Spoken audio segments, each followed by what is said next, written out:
Hello. I wrote my paper on kind of the attitudes and feelings that were displayed by a lot of people in the 1970s that ultimately led to a lot of protesting, outrage and frustration and just overall distrust in the American government.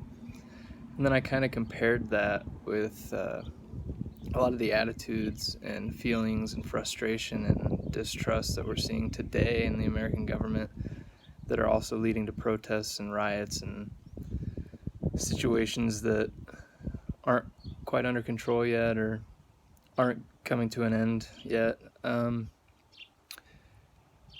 kind of took those two events and I compared them, and I kind of looked at the outcomes coming out of the 1970s into the 1980s, and I tried to use that information to generate ideas about what might happen in the future here. I mean, obviously these two situations are very different, but the motives are sort of the same. There's a lot of the same feelings and frustration that is happening right now that is leading to the same type of events, although it is for different reasons.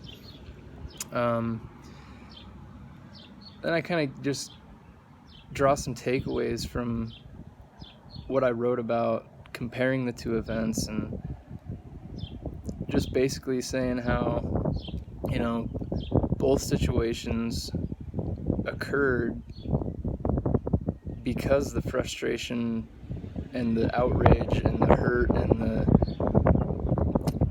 total distrust in government and people in power just drove these people over the edge and they couldn't contain themselves anymore. And I think that's a lot of what we're seeing today. So I know history isn't repeating itself perfectly, but basically what I argue in my paper is that history is definitely repeating itself, and it's in its own 2.0 version.